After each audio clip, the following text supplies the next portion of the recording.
This is the screencast for section 8.4, example 2, evaluating an improper integral on the closed interval 1 and then to the infinite end, infinity.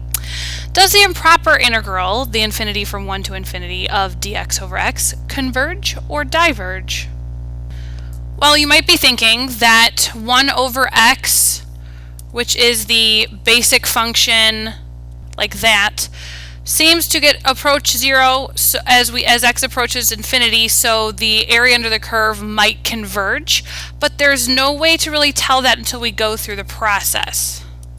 So we're going to try to find the antiderivative from 1 to infinity of 1 over x dx. Well, since that is an infinite upper limit of integration, I'm going to then take the limit as b approaches infinity of the antiderivative from 1 to b instead of still 1 over x dx. So now I'm going to integrate. So I have the limit as b approaches infinity of, now the antiderivative of 1 over x is natural log of x, and that's going to be evaluated from 1 to b.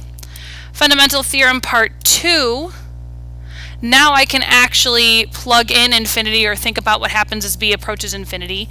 Well, the natural log of infinity, or as b approaches infinity, is going to be infinity. The natural log of 1 is 0. So I still have infinity minus 0, which is infinity.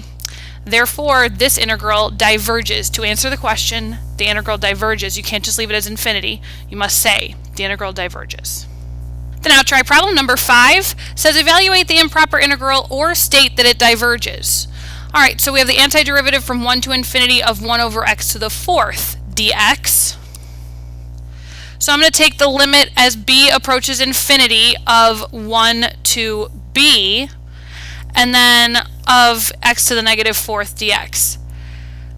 So now I have the limit as b approaches infinity of, that antiderivative is going to be negative 1/3 x to the negative 3rd, and then from 1 to b. Fundamental theorem part 2. And now let's look at what happens to the limit as b approaches infinity. Well, negative 1/3, and this is, let's see, infinity in the denominator, because that's a negative exponent, that's going to approach 0. And then this just simplifies to 1/3. So I actually do get that the area under the curve 1 over x to the 4th, starting at 1 and going all the way out infinitely, will be 1/3 of a unit, which means it does converge. I don't have to state that it converges though, because it just says evaluate the improper integral or state that it diverges. I evaluated it.